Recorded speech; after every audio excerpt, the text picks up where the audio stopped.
Alors, bienvenue à cette rencontre avec Olivier Lenaire, qui est notre invité, et sur le thème de comment l'agroécologie peut nous sauver. Alors, c'est un agroéconome, c'est Marc Dufumier, qui a coécrit ce livre d'entretien avec Olivier Lenaire.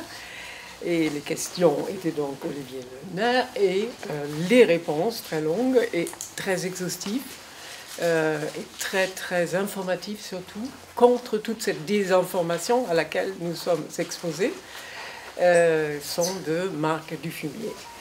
Et je voudrais juste vous présenter en quelques mots Olivier Lenaire, journaliste et écrivain, donc auteur de ce livre qui s'appelle donc l'agroécologie, là je l'ai là, peut nous sauver, et je vous le recommande vraiment à cause de cette quantité d'informations qui sont dedans et qui sont très utiles pour les citoyens qui nous sommes et les consommateurs surtout. Donc il a également lancé en 2014 un livre manifeste, Nos Voix d'Espérance, avec Françoise Héritier, qui est déjà décédé maintenant, et Cynthia Fleury, Nicolas Hulot, Frédéric Lenoir, Pierre Rabhi, et voilà. Abdelmalik. Oui, et Eric Orsenard. Oui, donc voilà, plein de voilà, Nos Voix d'Espérance, c'est un beau titre, et ce sont pas seulement les agronomes qui ont écrit ça, mais les sociologues, les philosophes, qui donnent espoir dans notre conduite. Et puis, il y a un livre que je n'ai pas encore mentionné, c'est celui sur Pierre Rabhi, aussi un autre livre d'entretien avec Pierre Rabhi, Semeur d'espoir. Toujours l'espoir. Et dernièrement, 2018, vous avez publié Découvrir les vins bio et nature. Et Olivier Lenaire va nous en parler autour d'un verre, une petite dégustation que nous allons faire. Et moi, j'ai parcouru le livre, j'en ai retenu une quintessence, je ne vais pas vous voler la vedette, juste la quintessence, les 5 sagesses écologiques que propose Marc Dufumier, agronome donc, et il faut pas l'oublier, il était élève de René Dumont. L'Afrique noire est mal partie, si quelques-uns d'entre vous se souviennent. Alors, ces sagesses, ça consiste à finir avec les pesticides, les monocultures, avec les OGM, et surtout avec la faim dans le monde, vaste programme, en finir avec la malbouffe et le gaspillage, lutter contre l'exode rural et l'immigration. Alors voilà des recettes, mais c'est difficile à appliquer. Néanmoins, à la fin de ce livre, justement, il fait 10 propositions. Comment résoudre ces problèmes? Bon, j'ai retenu juste une ou deux. L'alliance du consommateur avec les paysans. Et puis, les citoyens qui doivent faire pression sur les politiques parce que, à la place des lobbyistes, qui, on le sait avec Nicolas Hulot et sa démission, on sait que les lobbyistes sont complètement dans la désinformation et prétendent avoir raison sur notre santé et sur les pesticides, glyphosate et autres. Par exemple aussi, l'exemple où ils ont complètement manipulé la ministre de la Santé, c'est les perturbateurs endocriniens. Nous avons fait, il y a 2 ans, une rencontre débat sur le thème. Donc, autre proposition de Marc Dufumier, par exemple, rémunérer les agriculteurs qui qui ont des pratiques vertueuses. Voilà. C'est-à-dire, il propose un système de prix dissuasif et puis des autres qui sont justement le contraire. Voilà, bon, écoutez, je vous passe la parole et je vous souhaite une bonne conférence et un débat qui sera après 30 minutes. C'est à vous de poser des questions. Merci beaucoup, merci de votre accueil. Puis merci d'avoir bravé le froid et la neige pour parler d'agroécologie. En fait, comme vous le disiez, moi je suis journaliste et j'ai une démarche de journaliste engagé. J'ai bossé pendant 30 ans à Express, j'ai fait un peu de tout, j'ai été critique littéraire, j'étais grand reporter, je dirigeais un gros service société jusqu'en 2017. Et j'en suis parti, notamment pour continuer à écrire plus de livres et voilà, et des livres engagés. Quand je dis journaliste engagé, de même que Marc Dufumier est un scientifique engagé, ça veut dire que, contrairement à beaucoup de mes confrères qui ont beaucoup de talent, mais qui croient pas forcément à tout ce qu'ils font, à tout ce qu'ils disent, etc. Moi, je pense vraiment, j'ai toujours pensé que c'était extrêmement important d'avoir des idées, d'y croire, de les défendre et de faire ce métier pour quelque chose. Et donc, il faut allier le métier de base de journaliste, c'est-à-dire récolter des informations et les vérifier et les recouper, mais ça au service de quelque chose. Et moi, je pense qu'il est extrêmement important aujourd'hui, surtout sur des questions comme justement l'agroécologie, etc. Il est très important de donner des faits précis aux gens et globaux et une vision globale pour leur permettre de se faire une opinion. Mais un journaliste engagé, il ne cherche pas du tout à imposer son opinion aux autres et voilà, c'est juste prendre des faits, comme je l'ai fait sur le revenu de base, mon livre sur le revenu de base, comme je l'ai fait sur la culture, comme je l'ai fait... C'est-à-dire, il y a des sujets auxquels je crois, je fais des grosses enquêtes, je vais voir beaucoup de gens, et ensuite, je mets les faits sur la table, et ensuite, chacun peut se faire son opinion, mais j'essaie de faire les choses de manière vaste, large, etc. Et quand je dis engagé, c'est qu'a priori, sur ces sujets, j'ai un présupposé favorable. Mais contrairement à des gens qui veulent à tout prix faire rentrer un rond dans un carré et qui veulent absolument que les choses, des idéologues, etc., qui veulent que les choses cadrent, ben moi je prends les faits, quand ça marche pas, et voilà, et donc je n'essaie pas de dire l'inverse. Donc j'arrive avec mes idées, j'essaie de vérifier ce qui marche pas, et puis j'en ressors quelque chose à la fin, et ensuite à chacun de s'approprier ou non ces choses-là. En fait, mon but, c'est vraiment d'aider les gens à avoir une idée claire sur des sujets compliqués. Aujourd'hui, on est dans un monde de la complexité. Les choses sont de plus en plus complexes, parce qu'elles sont de plus en plus techniques, de plus en plus juridiques, de plus en plus scientifiques. Et finalement, c'est assez facile pour les politiques de dire, écoutez, c'est trop compliqué, on va voir ça pour vous, et puis on va vous dire ce qu'il faut faire, ce qu'il faut en penser, etc. Et on est en train de nous confisquer les choses. Mais je suis absolument pas d'accord sur cette version-là, parce que malgré tout, c'est nous qui votons, c'est nous les citoyens, c'est nous qui supportons les effets positifs ou négatifs de ces politiques.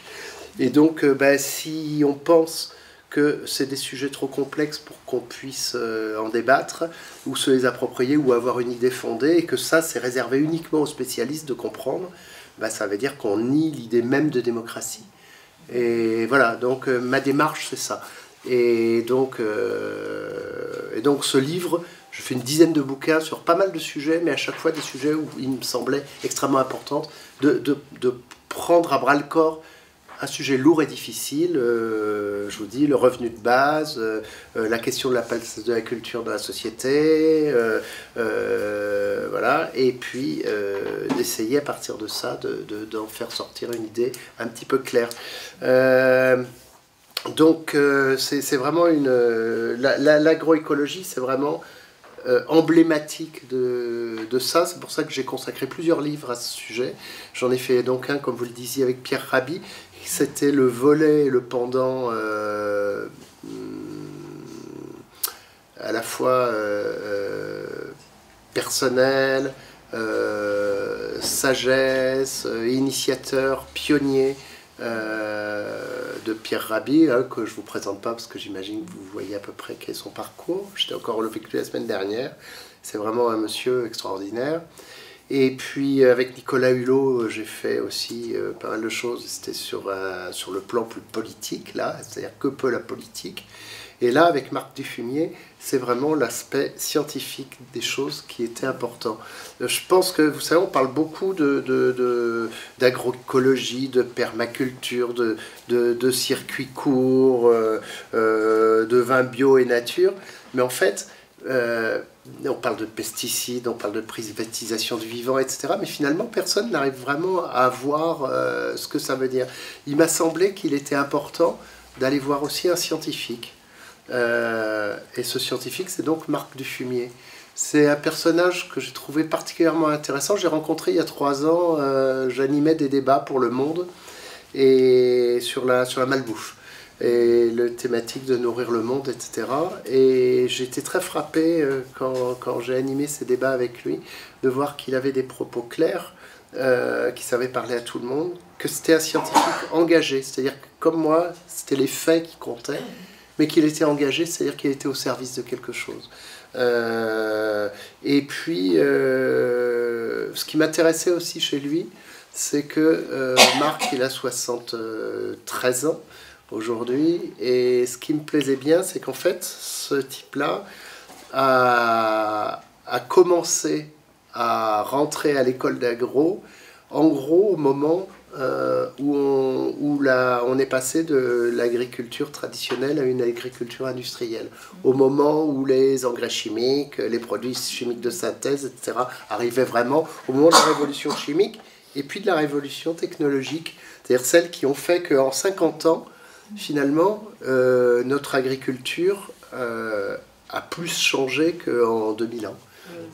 Tout d'un coup, tout a été bouleversé, on a tout changé les règles du jeu, et on voit aujourd'hui que ces règles du jeu sont vraiment, pour le moins, discutées et discutables.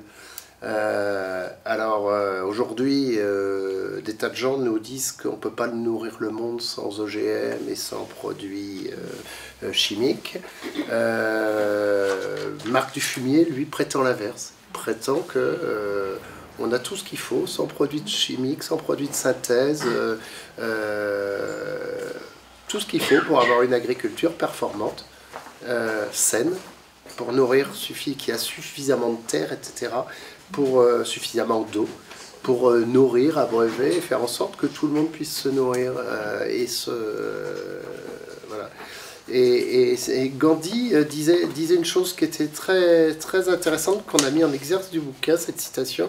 C'est Gandhi disait: la planète peut pourvoir aux besoins de tous, mais pas à la cupidité de chacun. Et moi j'aime bien cette phrase parce que ça explique peut-être pourquoi ce système ne fonctionne pas. Alors ensuite, quand Pierre Rabhi ou Marc disent mais la terre est généreuse, elle est profuse, on a tout ce qu'il faut pour nourrir le monde de façon saine, équitable et naturelle, tout ça c'est bien gentil, mais il ne suffit pas de le dire, il fallait le voir, il fallait le prouver. Et donc Marc, qui est un défenseur de l'agroécologie, a passé des années, toute sa carrière, à mettre au point ces choses-là, à réfléchir, à étudier, à regarder, etc. Et donc c'est pour ça que j'ai voulu faire ce livre avec lui, pour dire, voilà, à quelles conditions scientifiques, politiques, économiques, ce que vous dites est vrai et comment ça peut marcher. Donc c'est l'objectif de ce livre, et dont l'idée à la fin est de dire oui, l'agroécologie peut nous sauver, parce que l'agroécologie ne se contente pas, comme l'écologie, de parler que de terre, que de parler de techniques agricoles, mais c'est une vision globale. Les politiques ont pendant des décennies et des décennies sous-traité la question écologique. Ils ont considéré que c'était absolument pas important, que ce soit à droite comme à gauche, et donc ils ont dit on va donner ça aux partis écologistes, ça va les occuper, et puis ils vont nous expliquer comment on peut faire pousser des petites fleurs, et puis voilà. Mais nous on a vraiment des choses sérieuses à faire et autre chose à dire. On a vu où ça les amener. C'est-à-dire qu'aujourd'hui, il n'y a pas un parti qui ne cherche pas à se réapproprier toutes ces questions-là, que ce soit à droite ou à gauche. Même le Front National, aujourd'hui, a fait de l'écologie quelque chose. Alors ensuite, chacun a sa vision qui est radicalement différente des autres, mais il est clair que le problème aujourd'hui est posé. Il est clair que les gens maintenant, avec les scandales alimentaires, avec la malbouffe, avec les suicides des paysans, avec les inégalités mondiales, ont compris que c'était des questions majeures.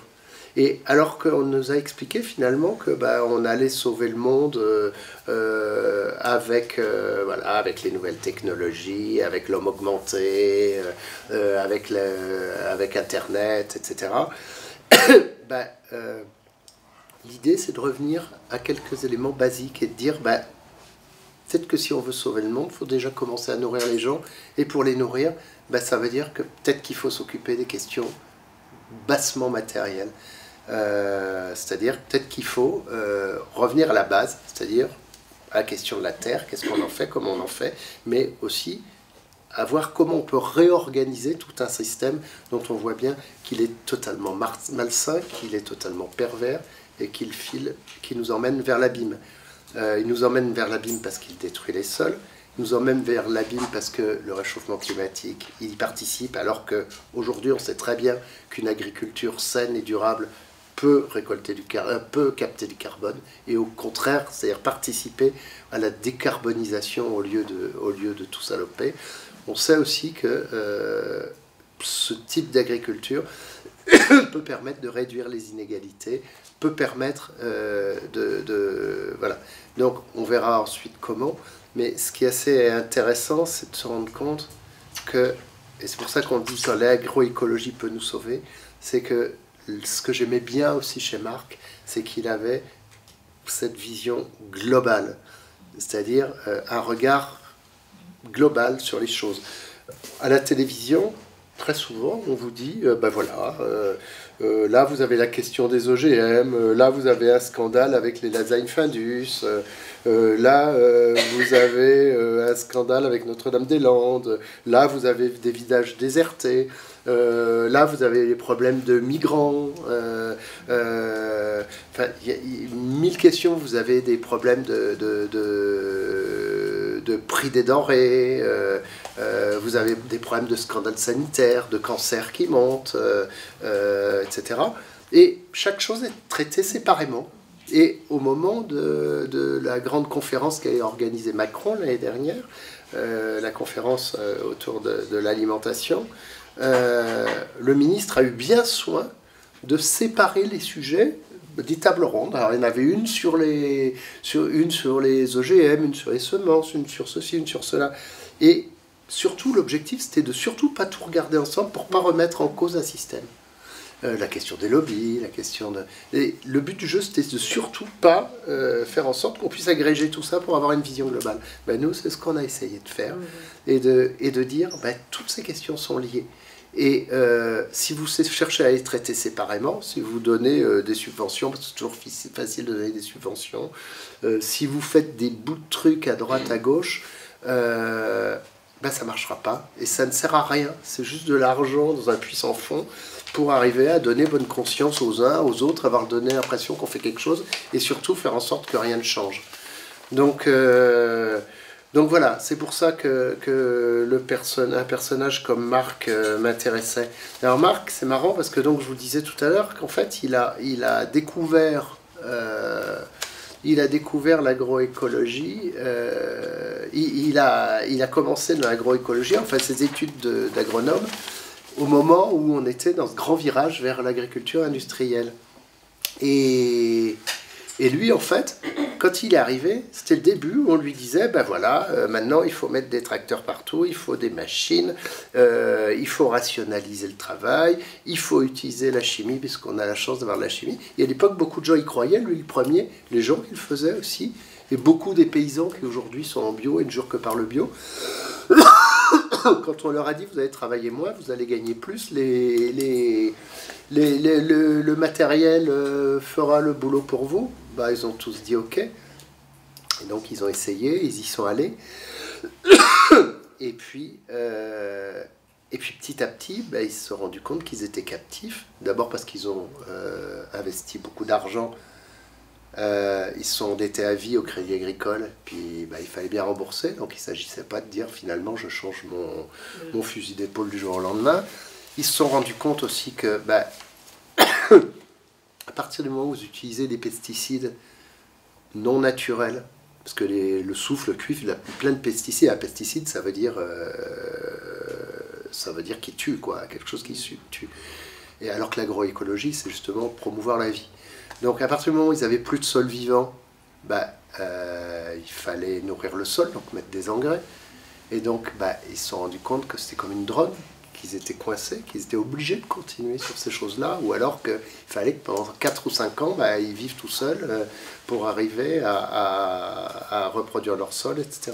Et puis il y a eu la question des semences, où de plus en plus on a fait des semences artificielles.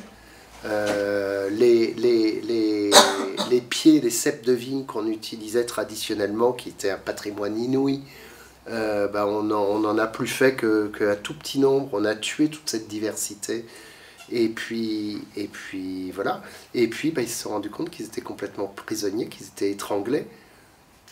Et puis ils n'étaient pas les seuls, puisque dans le reste du monde, vous aviez des gens qu'on poussait à faire de la monoculture. Donc on a dit en Afrique, vous faites que du coton. Et puis quand le cours du coton baisse, ces gens qui jusqu'ici, ils avaient des poules, ils avaient un peu de sorgho, un peu de... Voilà, ils arrivaient à vivre d'une agriculture paysanne variée. Quand il y avait un truc qui marchait pas, l'autre truc marchait. Mais le jour où les cours s'effondrent pour telle ou telle raison, qui se passe à Wall Street et pas chez eux, ou pas au Burkina, ou je ne sais où, ces gens-là, ils se retrouvent sans rien, quoi, complètement dépendants. Donc tout ça crée des inégalités. Le jour où il y a des catastrophes naturelles, vous avez des gens qui sont obligés de migrer. Faut savoir qu'autour du lac Tchad, il y a 4 pays. Aujourd'hui, le lac Tchad est en train de complètement disparaître. Et petit à petit, ça veut dire que tous ces gens-là, tous les gens qui vivaient d'agriculture autour de ça, ils n'ont plus pu, ils sont partis. Et puis voilà, et puis c'est comme ça qu'on crée des migrations, etc. Donc on s'est rendu compte qu'il y avait quand même des très gros problèmes, et que on s'est rendu compte aussi que c'était finalement l'argent, il n'allait pas à la défense d'une agriculture plus naturelle, mais qu'il allait plutôt à la défense de ces produits-là et de ce type d'agriculture industrielle-là. Les lobbies qui sont extrêmement présents, très très très présents auprès des parlements et notamment à la Commission européenne à Bruxelles, ont fait tout ce qu'il faut pour que l'argent de la PAC, qui représente quand même 9 milliards d'euros, il aille à l'agriculture conventionnelle et pas au bio. Donc ça veut dire que pour faire la conversion, c'était très difficile. Et voilà comment on se retrouve dans une espèce d'impasse aujourd'hui, avec où on nous dit qu'on ne peut pas sortir de ce système, et où on nous dit qu'il n'y a pas d'alternative, que c'est comme ça, et voilà, on va essayer de verdir un peu, mais ça s'appelle du greenwashing, et on voit bien qu'on ne verdit rien du tout. En revanche, on voit bien que la demande, je crois que les gens maintenant ont compris, quoi. Ils se sont fait beaucoup balader, mais aujourd'hui, il est clair que les gens ont compris. Moi, j'habite à Versailles, vous allez sur le marché bio de Versailles, c'est impressionnant, quoi.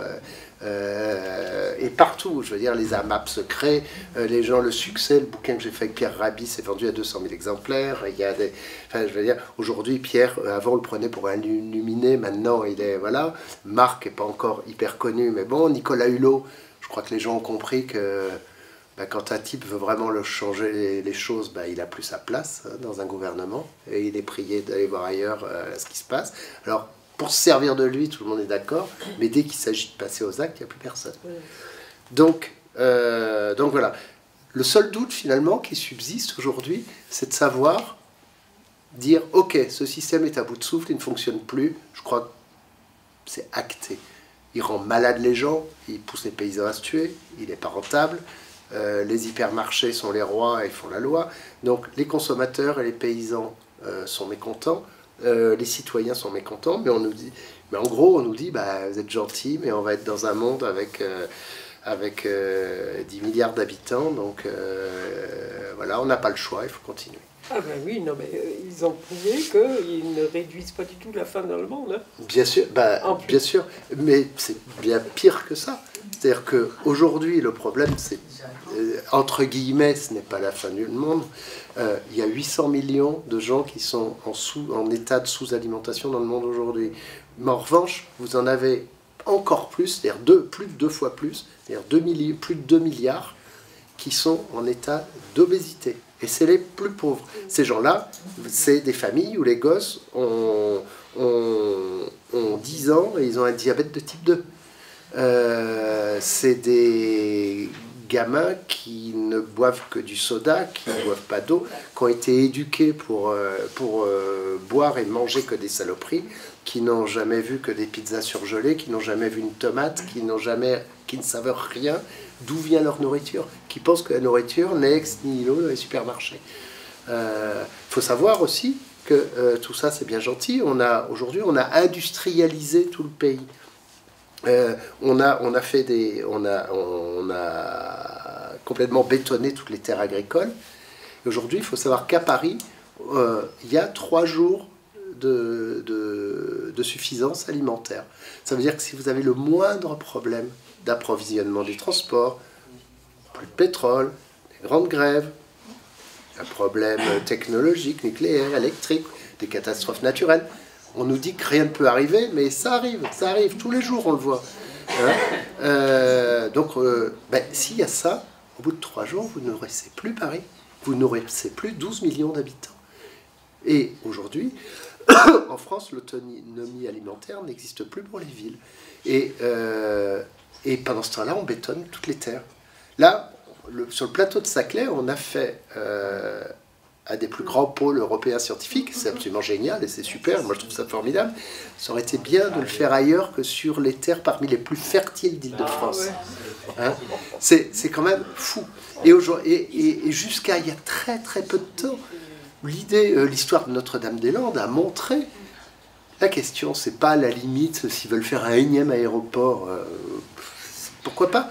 Mais ce que je veux dire, c'est que maintenant, il faut comprendre qu'on ne doit plus bétonner les terres parce que les gens ont besoin de se nourrir. On ne doit plus utiliser les champs de colza, etc., pour donner à boire à nos voitures en faisant des pseudo-carburants verts qui n'ont rien de vert. Mais on doit utiliser les terres pour nourrir les gens. Quand vous avez 1 milliard de personnes, 800 millions de personnes qui meurent de faim dans le monde, c'est un pur scandale que d'utiliser les oléagineux pour... voilà. C'est un pur scandale qu'en Amazonie, à l'heure actuelle, on soit en train de défricher comme jamais ça ne l'a été, hein, et que les paysans n'en profitent même pas. Et là, on est en train de créer un drame en mettant à bas le poumon vert du monde. Alors, bien sûr, c'est pas aux Brésiliens de payer les conséquences de tout ça. Ça veut dire que tout le monde doit s'y mettre, parce que le poumon vert, il fait respirer tout le monde, ce que disent les Brésiliens, ils ont raison. Mais voilà, personne ne met ces choses-là sur la table. Alors, en gros, ce que dit Marc, c'est que oui, l'agroécologie peut nous sauver. Alors, qu'est-ce que c'est que l'agroécologie ? En 2 mots. Alors, je ne vais pas vous faire tout le bouquin, hein. Là, je vous ai expliqué un petit peu le contexte. Mais en gros, la définition de l'agroécologie, c'est... J'arrive. Je retrouve. Tac. Pourtant, les amis, les définitions, je ne sais pas. Alors. Agroécologie. Discipline scientifique qui vise à rendre intelligible la complexité et le fonctionnement des écosystèmes agricoles. L'agriculture qui s'en inspire vise à concilier durablement ses performances économiques et environnementales pour le bien-être du plus grand nombre. Alors déjà, il faut que avant de revenir sur cette définition, qui prouve qu'on est en train de faire exactement l'inverse de tout ça aujourd'hui, il faut savoir que Marc, donc, quand on a essayé de l'initier à l'agriculture traditionnelle et voilà, à l'agriculture industrielle, il a appris sagement son cours et puis il y croyait comme tout le monde. Et puis on l'a envoyé à Madagascar. Et puis là, à Madagascar, il il est allé voir des femmes malgaches qui étaient dans les rizières, puis il leur a dit, ben voilà, vous faites comme ça, vous repiquez comme ça, faut faire ceci, faut faire cela. Et puis, ben, c'est elles qui lui ont dit, ben oui, mais si on repique comme ça, on va gagner du temps, on va gagner du temps après, mais nous, on a besoin de gagner du temps maintenant, parce que en même temps qu'on repique le riz, on doit récupérer du café, et autrement la récolte de café elle va être perdue. Ensuite, quand il leur a dit, bah, alors il faut utiliser tel produit chimique, et vous allez voir, ça va pousser plus vite, il n'y aura plus de maladies, etc. Alors ils se sont mis à le faire, mais elles lui ont dit, mais ça va pas. Et il s'est rendu compte très vite que, bah, en fait, la rizière, c'est un des plus formidables écosystèmes qui existent au monde. C'est ça qui a fait que l'Asie a prospéré et qu'aujourd'hui, il y a des milliards d'habitants en Asie. Parce que grâce à l'écosystème de la rizière, ils ont pu nourrir leur population. Et c'est comme ça que ça s'est passé. Et pourquoi? Parce que c'est un écosystème extraordinaire. Parce que dedans, vous avez des animaux qui vivent, qui laissent des fientes, qui entretiennent le paysage, qui mangent les herbes, qui créent de l'air, qui font... voilà. Donc un écosystème, c'est pas seulement dire, voilà, il y a de la terre et on va là... Non, c'est tout marche ensemble. Et c'est ça la base et le principe de l'agroécologie, c'est que ce qui peut apparaître évident comme ça, en fait, ça ne l'est jamais, parce que c'est extrêmement complexe, c'est extrêmement subtil. Et quand je disais tout à l'heure, ben, tout est lié. Si vous prenez la question du chômage, de la réappropriation des territoires, etc., des OGM, etc., tout ça est lié, eh bien, c'est pareil pour un écosystème. C'est-à-dire qu'il y a des effets papillons, où vous changez une chose et vous cassez tout un écosystème et tout est à revoir, tout est à refaire et plus rien ne fonctionne. Et en fait, ces femmes-là, elles lui ont montré ça. Elles lui ont dit, il suffit pas de décréter un truc, c'est que ensuite, si on fait ça, ben, on est en train de tuer tout un système traditionnel qui fonctionnait pour faire quelque chose qui ne fonctionne pas forcément, ou pas forcément mieux, et qui en plus nous rend dépendants. Donc en fait, il s'est rendu compte que ben, ce qui était génial, c'est que des femmes analphabètes étaient en train de lui apprendre un truc qu'il n'imaginait pas. Et quand il est retourné dans son école, après ce stage, ben, il a écouté les choses différemment. Et puis là, il s'est vraiment rendu compte que les choses étaient beaucoup plus compliquées qu'on le lui disait, et que tout ça pouvait faire d'énormes dégâts. Et voilà. Donc, si on reprend notre définition de l'agroécologie, alors... En fait, on se rend compte donc que l'agroécologie est une science, hein, c'est ce qu'il dit, c'est-à-dire c'est pas un parti pris, c'est quelque chose qui est étudié, qui est prouvé, qui travaille sur des faits, sur des études, c'est une science, c'est pas un truc de hippie qui fume des joints en rêvant des choses qui n'existent pas, non, voilà, c'est une science qui embrasse la complexité, comme je vous le disais, et en fait, ce qu'elle vise, contrairement à l'agriculture actuelle, elle vise à la fois la durabilité et la performance économique et environnementale. Alors ça, c'est nouveau aussi, parce que tout le monde se dit, l'agroécologie, c'est bien gentil, mais nous, on a besoin de nourrir le monde. Mais non, l'agroécologie, comme la permaculture, peuvent être extrêmement intensives, extrêmement performantes, avec des produits naturels utilisés. Et ça, c'est vraiment prouvé. Voilà. Et donc, en fait, on a souvent tendance à opposer la question économique et environnementale.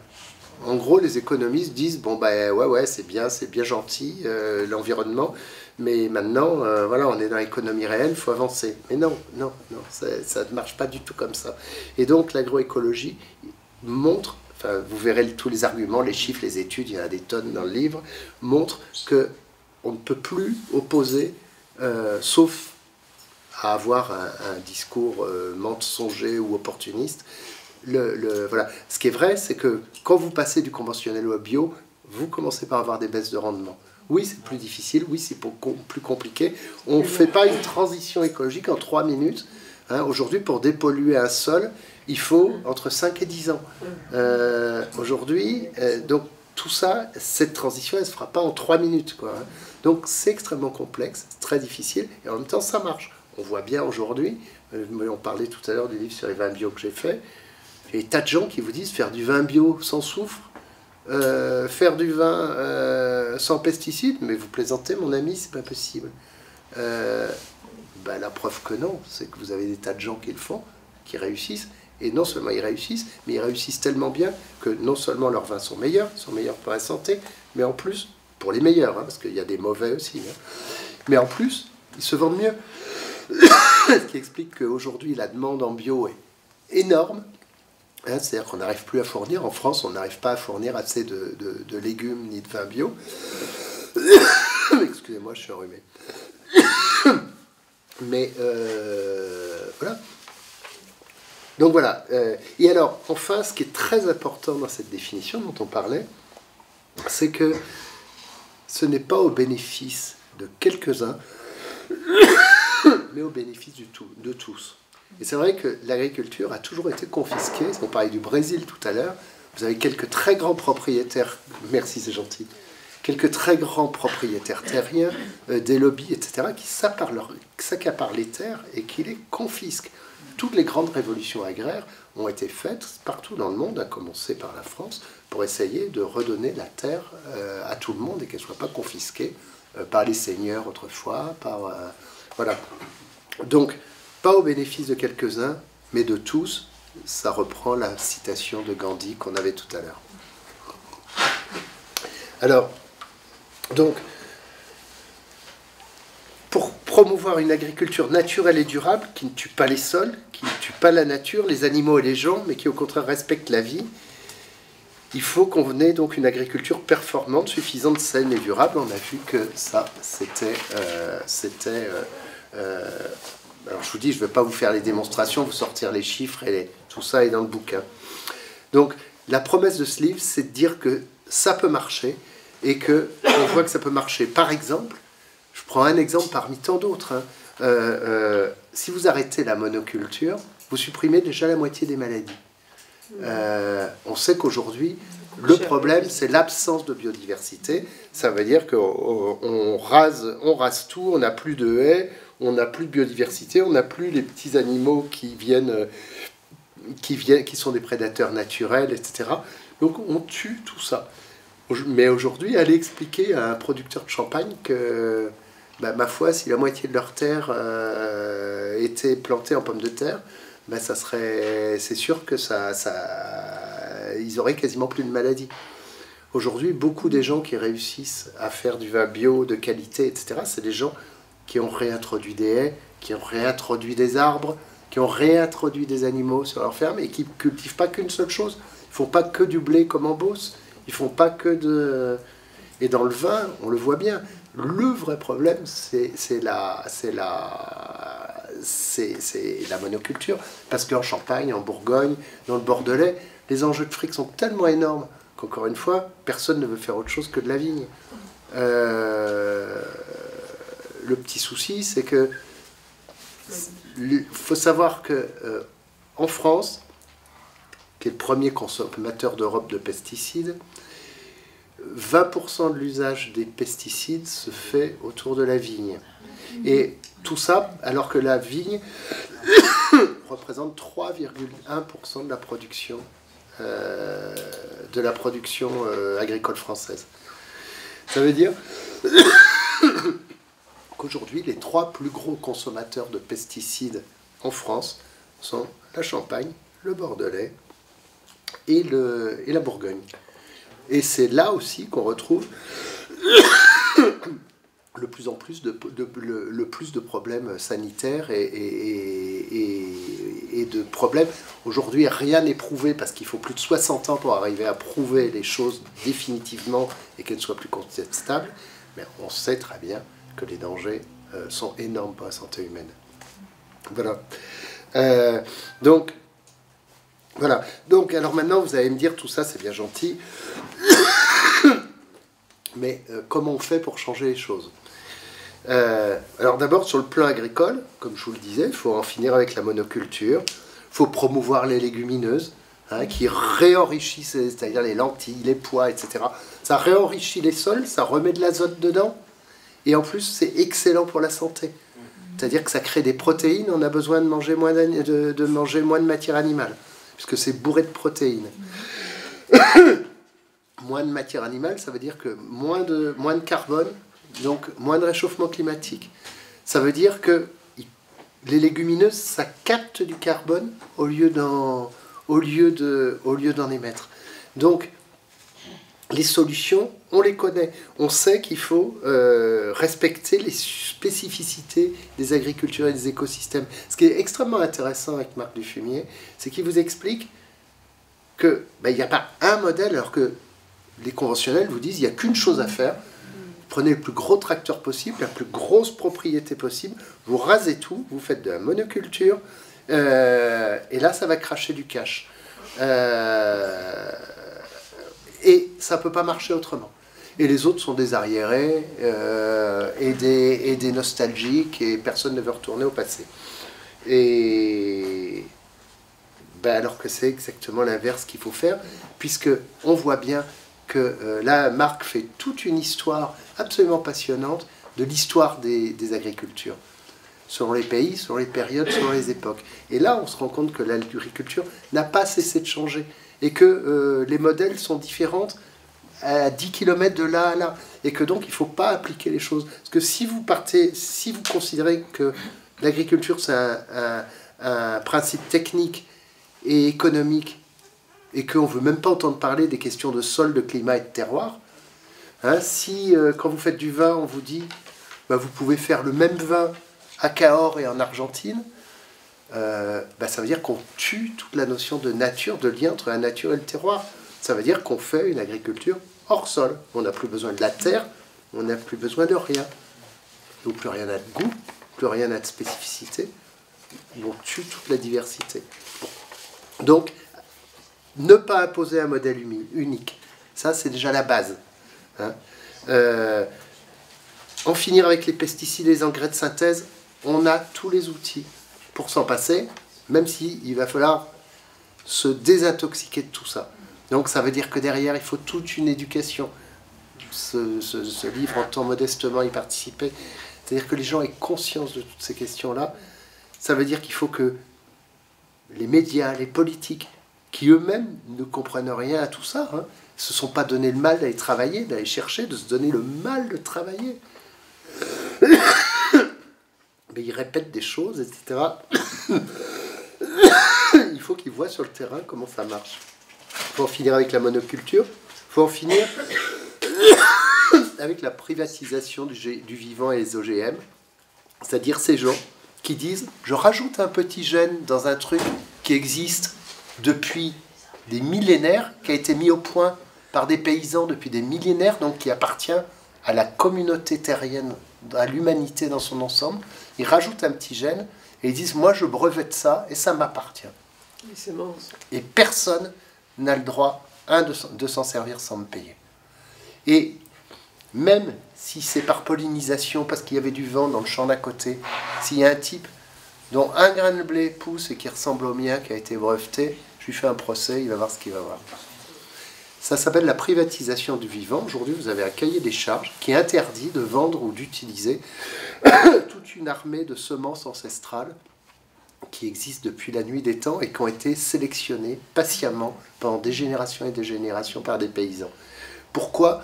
Parce qu'on dit que ça risque de... Il y en a qui ont un faible rendement, certaines qui pourraient éventuellement véhiculer des maladies, mais c'est très peu, c'est pas prouvé, etc. Et donc, le but du jeu, c'est juste d'arriver à confisquer les choses. Et aujourd'hui, ça ne fonctionne qu'à coup de brevet. Qu'à coup de brevet. Et la dépendance est encore plus grande.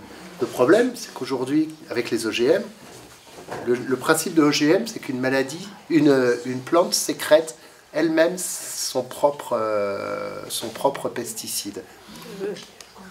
Et ça, sur le papier, c'est très bien. Sauf que du coup, vous avez des étendues entières. On n'utilise quasiment que les mêmes choses. 2 sortes de blé, 3 sortes... Mais il suffit qu'il y ait une maladie ou quoi que ce soit. Et comment on fait après ? À partir du moment où vous mettez tous vos œufs dans le même panier, où il n'y a plus de diversité, où on est totalement dépendant, comment on fait ? Voilà. Donc il faut en finir avec cette privatisation du vivant, c'est une des questions majeures de notre société. Personne n'en parle, Personne ne connaît. Vandana Shiva. Vandana Shiva, c'est son grand combat. Vandana a créé en Inde une banque justement des semences. Une banque des semences, absolument. Et plein de gens en parlent, mais dans un petit milieu. C'est pas encore, vous allez dans la rue et vous en parlez à votre voisin ou à un dîner en ville, les gens vous diront la privatisation du vivant, les semences, qu'est-ce que tu racontes? Cocopelli est un peu connu. Pardon? Cocopelli est un peu connu. Oui, enfin ça reste. Parlez de Cocopelli, prenez la première personne qui passe sur le trottoir dans la rue, dites-lui Cocopelli et il va croire que. Je sais pas, que c'est le nom d'un footballeur. D'accord. Donc, les solutions, elles existent. Je ne vous fais pas la liste exhaustive. Hein. C'est juste pour vous dire, vous donner une idée. Sur le plan économique, ben, c'est cesser de subventionner le conventionnel et de rediriger tout cet argent, ces 9 milliards de la PAC, ben, vers le bio. C'est non seulement rediriger cet argent vers le bio, mais pour aider à cette transition écologique. Mais c'est... voilà. Mais je ne sais plus ce que je voulais dire. Voilà. En tout cas, ce qui est sûr, c'est que c'est absolument fondamental d'arrêter de subventionner le conventionnel et d'essayer d'aller se mettre en place vers un cercle vertueux.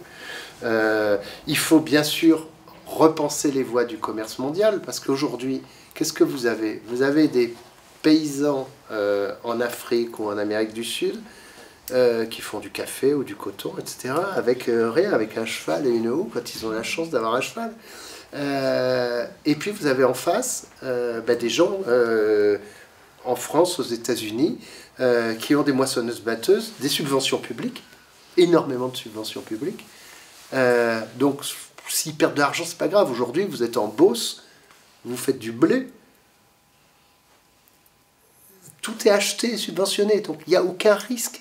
C'est-à-dire tout est subventionné. Donc c'est sous perfusion. Donc évidemment, tous les lobbies de la Beauce, ils veulent absolument pas qu'on revoie la PAC. Parce que ces gens-là, autrement, ils vont être obligés de repenser leur système. Donc qu'ils réussissent leur année, qu'ils la réussissent pas, il n'y a aucun souci. Qu'ils fassent de la merde ou qu'ils fassent des trucs bien, pas de problème. C'est plus possible, ça. Ils mettent des éoliennes. Pardon? Ils mettent des éoliennes. Ouais. On investit dans les éoliennes. Donc en fait, c'est un peu... Et surtout, sur le marché mondial, vous avez ces gens d'un côté, et puis d'Afrique, d'Amérique du Sud, ces petits paysans qui n'ont même pas un hectare. Et puis, vous avez en face ces espèces d'énormes conglomérats verts agricoles. C'est un peu une deux chevaux qui... C'est comme si vous mettiez sur la même ligne de départ une deux chevaux, une Ferrari, et puis que vous disiez que le meilleur gagne, et aille plus vite, et avance plus vite. C'est juste pas possible. Ça ne peut pas marcher. Si on ne revoit pas les règles du commerce mondial, on va juste à la catastrophe, parce qu'on ne pourra pas faire cette version de transition écologique. Et si on ne fait pas cette transition, là, on va vraiment pas nourrir le monde, on va aller vers des catastrophes alimentaires, et on va aggraver, mais gravement, le réchauffement climatique. On va aussi augmenter la misère, donc augmenter évidemment les migrations, puisque tous ces gens qui meurent de faim, ils ne viennent pas mourir en Méditerranée pour le plaisir, ils viennent juste parce qu'ils ont besoin de boulot et de manger. Ces gens-là, ils étaient chez eux, ils n'ont plus de terre à cultiver, ils ne peuvent plus s'en sortir. Donc la meilleure manière de lutter contre la migration, ce sont des révolutions agraires, mais très ambitieuses, dans des pays où en fait le pouvoir et la terre sont confisqués par quelques-uns. Les autres solutions, c'est évidemment de promouvoir les circuits courts, la production locale, pour faire en sorte que on n'aille pas exporter nos tourteaux, importer les tourteaux de soja, qu'on n'aille pas vendre tout ce que notre mauvais blé ailleurs, et puis que nous on n'apporte pas déjà. Ce commerce est aberrant, quoi. Il est aberrant, il est scandaleux, il crée de la pauvreté et des inégalités. Donc il est forcément facteur de très grande déstabilisation des équilibres mondiaux. Donc c'est aussi une question de sécurité, et la nôtre en premier. Voilà, et puis j'ai parlé du carbone. Voilà, sur le plan économique, donc on a vu sur le plan que les solutions, elles existaient sur le plan agricole, elles existent sur le plan économique. Sur le plan politique, tout le monde dit, tout ça c'est bien gentil, mais comment on fait? C'est le cœur du sujet. À partir du moment où on sait que on a tout ce qu'il faut, les solutions on les connaît, le problème c'est un problème politique. Le problème est politique, mais la solution l'est aussi. Et c'est en cela que les Hulot, les Rabi, les Dufumier nous sont utiles. Donc nous, on est à la fois des consommateurs et on est à la fois des citoyens. On a le pouvoir de peser à travers la manière dont on achète, dont on consomme, sur et ça, ne vous inquiétez pas, les entreprises, elles l'ont bien compris, puisqu'aujourd'hui, tout le monde, même les pires supermarchés, vous expliquent partout que, voilà, les conservateurs, vous pensez bien, c'est terminé, nous, on veut que du vert, du bio, du machin. Et bon, ça, c'est du pur greenwashing, c'est-à-dire qu'ils n'ont absolument rien changé. Ils exploitent des paysans, ils font du dumping, on vend la nourriture au-dessous de son prix. Donc voilà. Donc ça veut dire qu'en tant que citoyen, à travers notre bulletin de vote et notre travail de consommateur, on peut agir. Alors vous allez me dire, c'est une goutte d'eau dans un océan, comment voulez-vous que ça marche? Mais en même temps, si on ne fait pas ça, c'est le colibri, hein, c'est la métaphore du colibri de Pierre Rabhi. Si on ne fait pas ça, qui va le faire et comment les choses vont changer si on baisse les bras? Donc, une action politique, elle n'est jamais sûre, elle n'est jamais certaine. On n'est jamais certain que ça va aboutir. Bien sûr qu'il va y avoir des problèmes, il va y avoir des divisions, il va y avoir des... Mais la seule chose qu'on peut faire, c'est soi-même, déjà pour soi, pour ses enfants, essayer de se comporter le mieux possible en ayant conscience de toutes ces questions-là. Et je pense que si on le fait tous, ça peut commencer à changer les choses. Et je crois que la société est en train de changer. On a vu que les mouvements citoyens faisaient beaucoup changer les choses. Aujourd'hui, les scandales alimentaires, les gens n'en veulent plus. Tout ce qu'on a dit, les gens n'en veulent plus. Et on voit bien que c'est dangereux politiquement. Donc si les politiques s'en foutent de tout ce qu'on pense et s'ils n'y croient pas, s'ils voient qu'il y a un danger politique à ne pas le faire, ils vont peut-être y aller petit à petit. Et aujourd'hui, on voit que c'est aussi en train de changer. Il commence à y avoir des subventions au bio. Il commence à y avoir quand même, malgré tout, partout, la part du bio est en train d'augmenter. On parle de supprimer, même si ça a été repoussé X fois, le glyphosate. On garde plein d'autres pesticides très dangereux, mais au moins, on veut supprimer le glyphosate. Parce que je veux dire, c'est que déjà, avant, les gens disaient, ouais, tout ça, c'est bien gentil. Mais aujourd'hui, les politiques sont obligés de prendre ça au sérieux. On fait des états-majors de l'alimentation, etc. Donc les choses commencent à changer un peu. Je crois que les lobbies, les gens ont compris et commencent à en avoir marre. Et donc là aussi, les lobbies commencent à un peu aller en retrait. Ils savent qu'ils ne peuvent plus aller vraiment trop loin. Même contre Google, contre Amazon, etc. Il commence à y avoir des lois et des choses juste pour calmer les gens. Donc ça veut dire que ce qu'on fait, c'est pas si inutile.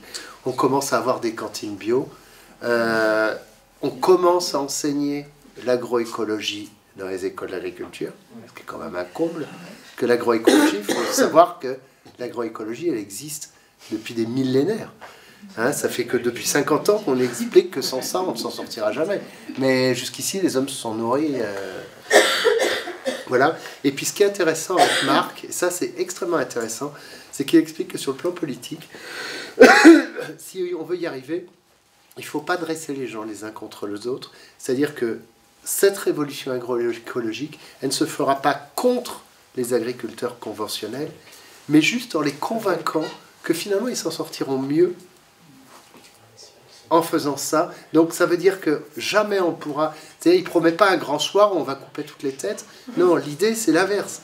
C'est de dire, mais il faut qu'on arrive à convaincre. Et aujourd'hui, vous voyez qu'il y a de plus en plus d'agriculteurs conventionnels, je le disais tout à l'heure, qui reviennent, qui arrivent au bio, si ce n'est par conviction, c'est par opportunisme, parce qu'autrement ils voient qu'ils ne s'en sortent pas. Parce qu'on leur a fait produire du lait, on leur a fait choisir... On les a amenés à la monoculture, etc.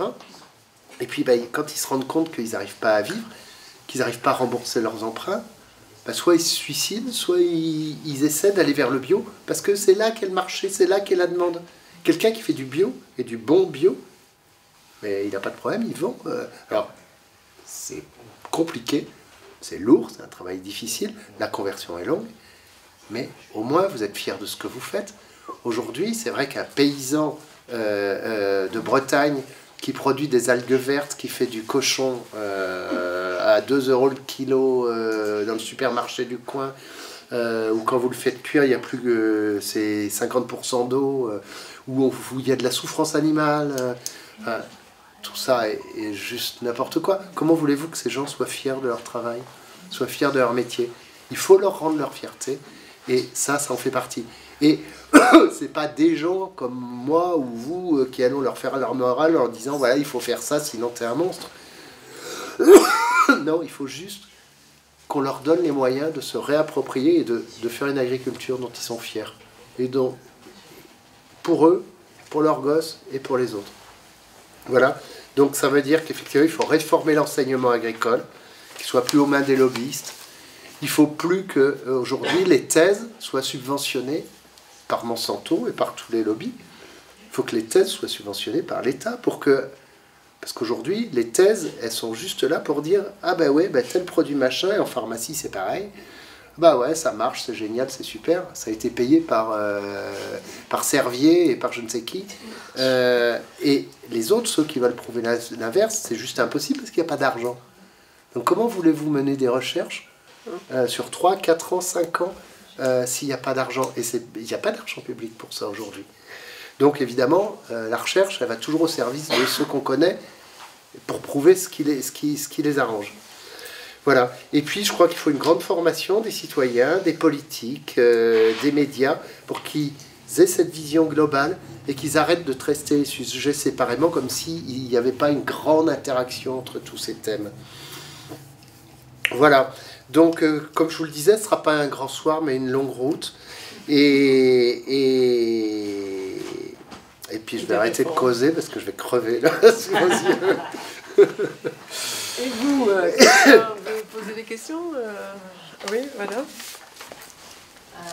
Où est-ce qu'on situe l'agriculture raisonnée? Pardon? Où est-ce qu'on situe l'agriculture raisonnée dans tout ça? Alors on peut la situer où on veut, c'est-à-dire qu'aujourd'hui il n'y a pas de définition de l'agriculture raisonnée. Donc quand vous dites je fais de l'agriculture raisonnée, ça veut dire je travaille avec mon cerveau. C'est-à-dire en gros, je ne fais plus ce que me disait, comme on me disait dans les années 60, les paysans avaient complètement abandonné leur métier.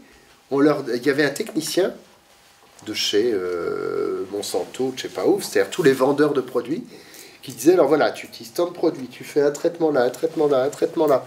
Et évidemment, plus il y avait de traitements, plus ça rapportait, et plus ils devenaient dépendants. C'est des dealers, hein, ces mecs. Et donc il disait, ben voilà, tu fais ça, tu fais ça, tu fais ça, et cherche pas à réfléchir, fais ce que je te dis et tu vas voir, ça va être génial. Et effectivement, les premières années, ça a été génial. Plus de maladies, les sols n'étaient pas encore épuisés. C'était extraordinaire, ça a été extraordinaire pendant 5-10 ans. C'est après que les ennuis sont arrivés. C'est comme pour la drogue, au début c'est cool. Et après c'est plus compliqué. Et donc, l'agriculture raisonnée, c'est juste, rien que le terme est quand même fou, c'est juste que des paysans disent « Ah ben maintenant, quand je fais un traitement, je réfléchis avant pour savoir si c'est utile. » C'est ça, l'agriculture raisonnée. Alors, vous avez des gens qui font ça très bien. C'est-à-dire des gens qui disent ben « Moi, je ne veux pas me mettre en bio parce qu'il y a un cahier des charges, j'ai pas envie de prendre de risques, voilà. Et je suis trop dépendant. » Et puis, ils ont peur. Hein, ils ont peur de ne pas y arriver. Et puis, je ne vais pas être aidé, etc. Et puis, je vais me faire mal voir des voisins, etc. Mais... ben, je vais mettre le moins de produits possible. Parce que, tout simplement, parce que ça me coûtera moins cher. C'est ça, l'agriculture raisonnée. Mais ça veut dire qu'ils peuvent très bien mettre des tonnes de produits. Rien ne les en empêche, à part les normes légales qui sont extrêmement lâches. Et qui autorisent vraiment les trucs les plus fous. En vin, vous pouvez ajouter 150 additifs dans un vin. 150 additifs. Et levures, etc. Ça veut dire que faut voir la liste, hein, j'ai mis dans mon bouquin, ça fait peur, vous avez les noms les plus barbares, vous avez tous les acides de la terre, les machins. Aux États-Unis, vous avez le droit de mettre des agents anti-mousse dans le vin. Vous achetez un vin américain de la Napa Valley, vous avez une grande chance qu'il y ait des agents anti-mousse dedans. C'est de la folie. Vous avez des levures qui ont des goûts de banane, de framboise, de je ne sais quoi, ça ne ressemble plus à rien. Alors, justement, si je peux... Oui, Daniel. À propos du vin, on en parlait avec quelques-uns de mes voisins. Finalement, c'est vrai que le vin, on dit que si on en boit un certain nombre, ça peut comme rendre malade, le foie, enfin la cirrhose et tout. Mais je me suis toujours posé la question, est-ce que ce n'est pas justement ces pesticides qui font que ça rend malade? Qu'est-ce que vous en pensez? Quelle est la part des pesticides dans le fait que le vin peut rendre malade? Voilà. La réponse est complexe.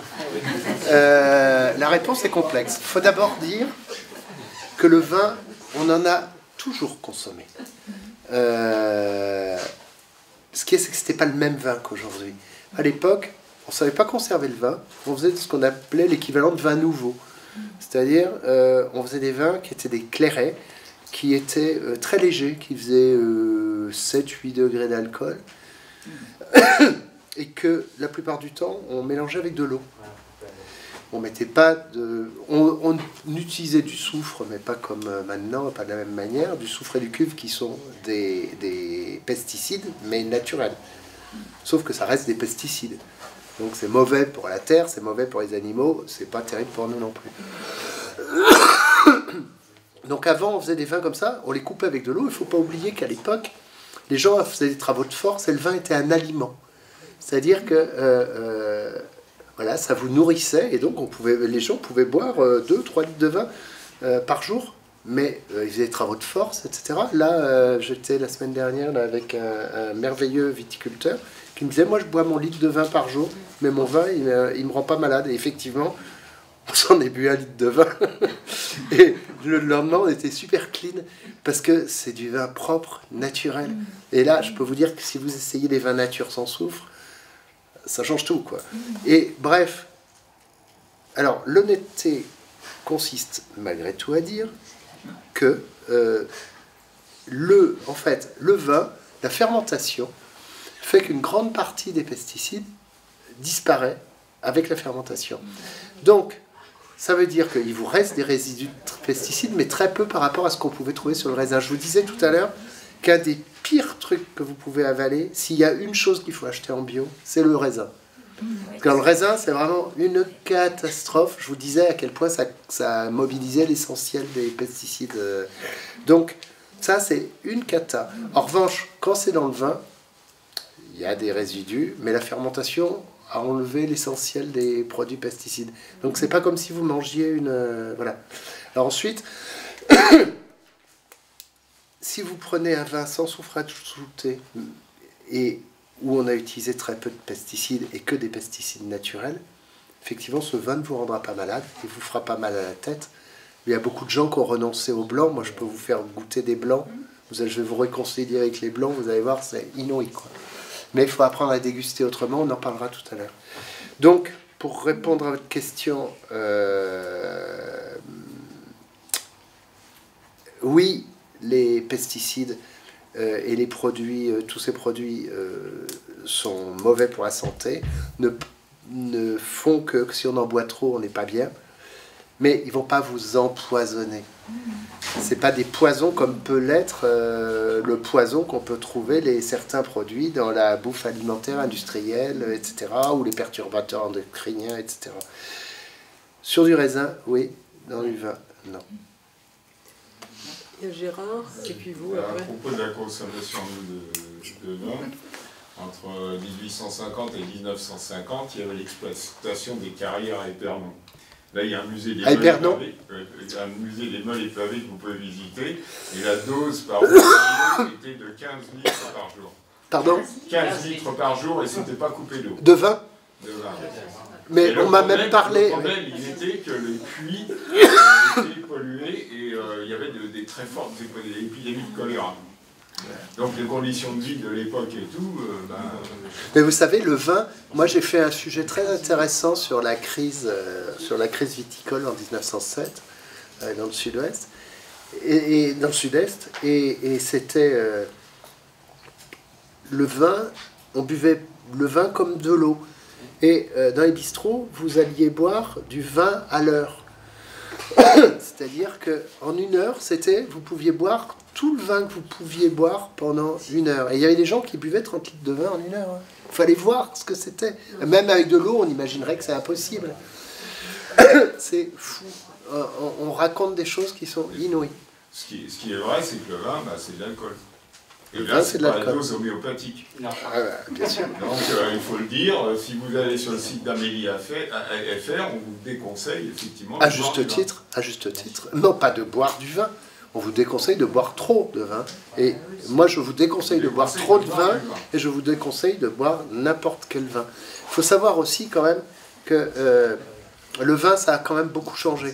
C'est-à-dire qu'aujourd'hui, on produit des vins, notamment avec le réchauffement climatique, qui font 14, 15 degrés. Enfin, en dessous de 15, ils n'ont pas le droit, parce que là, on passe à autre chose, à un autre régime fiscal notamment. Mais il faut savoir que le vin...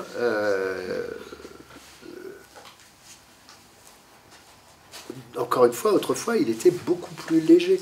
Et on chaptalisait, c'est-à-dire on rajoutait du sucre pour lui donner du degré d'alcool. Aujourd'hui, on cherche exactement à faire l'inverse, c'est-à-dire à rafraîchir les choses, à freiner les fermentations, à vendanger plus tôt.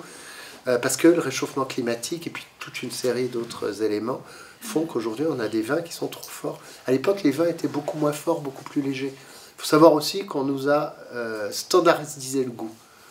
Et donc, on en parlera tout à l'heure. Mais c'est vrai que les vins bio et nature, c'est une autre manière de déguster de vin et de revenir à une certaine vision du vin. Ça veut dire qu'il faut qu'on désapprenne, si on veut se mettre à autre chose, il faut qu'on désapprenne ce qu'on nous a appris sur ce qu'était un bon vin. Il faut tout désapprendre pour réapprendre. Et ensuite, chacun se fait son avis, mais si vous voulez passer de l'un à l'autre, voilà, il faut savoir que c'est... Monsieur?